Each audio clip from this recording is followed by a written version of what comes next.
አሁን የምገኘው ጋርመንት ኃይሌ ጋርመንት አደባባይ ላይ ነው እና በተሰራው ነገር የኮሪደር ስራውም ሆነ እንዲሁም ደግሞ በልጆች መዝናኛ እጅግ በጣም ደስተኛ ነኝ።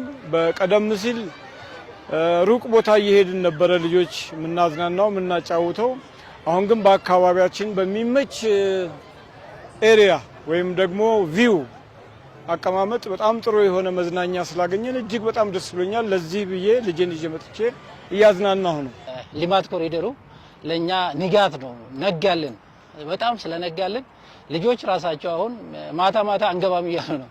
ኢራቱላ ውጪ ለምን አንበላም ዳዲ እያሉኝ ያስቸገሩኝ ስለሆነ ከዚህ የወለተ በጣም ስኬት የተሳካ አሰራር ነው። የመጣሁትኝም ከደቡብ ምዕራብ ሸዋ አመያ ወረዳ ላይ ነው። እዚህ የመጣሁት እህቴ ጋር ለመዝናናት ነው። ግን ስመጣ አዲስ አበባ የበፊቱና ያሁኑ አንድ አይደለም። በጣም የሚያዝናናና በጣም ደስ የሚል ቦታ ስናይ ለመዝናናት ወራ ብለናል። ግን አዲስ አበባ እንደ ድሮ አይደለም። በጣም የተለየ የሚያስደስት ነው። ከተማው የተሰራው በእውነት በጣም የሚያስመዘግን ነው። አዲስ አበባን ድሮ አውቃታለሁ፣ ግን ጽዳቱ እንዲህ ያልነበረም፣ ሽታውን በመንገድ ላይ አያስኬድም።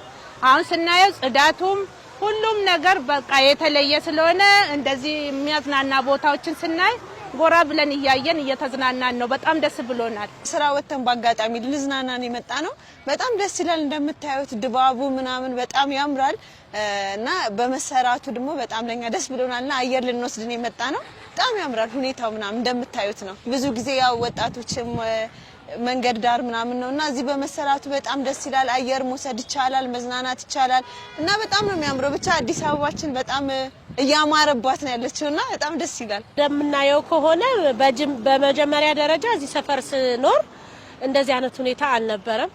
እንኳን ለልጆች አይደለም ለኛም የሚያሰጋ አካባቢ ነበረ። ምሽትን በስጋት ጠዋት ለሊት ስንወጣ በስጋት የምንወጣበት አካባቢ ነበር። ነገር ግን ማለት ነው ባሁኑ በመጣው የኮሪደር ልማት መንግስታችን ለህዝባችን ያደረገው ትልቅ አስተዋጽኦ ምንድነው? ለልማት ቀን በቆርቆሮ ታጥሮ ጠዋት ሲነሳ በሚያምር ሁኔታ እንደ ካፌዎች እንደ መጫወቻዎች በደስታ እንጃ በብርሃን ነው በቃ ደስታዬን እየገለጽኩኝ የምወጣው። አሁን በፊት ልጆቼ ላይ እየቆለፍኩ ነበረ ስራም ስወጣ ማታ ላይ ከስራ ስመለስ ልጆቼን ወክ አላረግም። ገብተን በቃ የሚያስፈልጋቸውን ነገር አድርገን መተኛት ሲነጋ ወደ ትምህርት ቤት ነበር። አሁን ግን ማለት ነው እንኳን ግቡ አይደለም አትግቡም ነው የሚያሰኘው። ማታ ማታ የብርሃኑ ነጸብራቅ ልጆቹም እሺ ብሎ ወደ ቤት አይመለሱልንም። ማዬ ገና ስንገባ ከስራ ማዬ መቼ ነው አሁን አንወጣም? ልብስ ራሳቸው ለባብሰው ነው የሚጠብቁኝ ለመውጣት ማለት ነው። እና እጅግ በቃ እኔ ምን ብዬ ልንገርህ ሳትበላ ያየኸው የምጠግበው ምግብ እንዴት ነው? እንደዛ ያህል ነው የጠገብኩት። ረክቼበታለሁ። እዚህ አሁን ተርሚናሉ ሲሰራበት የነበረበት አካባቢ በአዋራ የታወከ ለመኖሪያ ቤቶች የሚያውክ አካባቢ ነበር በብሎኬት የተሰራ።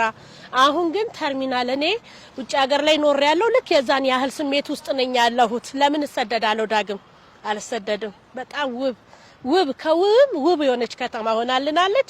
መንግስታችንን ከንቲባችንን እንዲሁም ደግሞ አመራሮቻችንን ከጤና ጋር እንዲሰጥልኝ እመኛለሁ።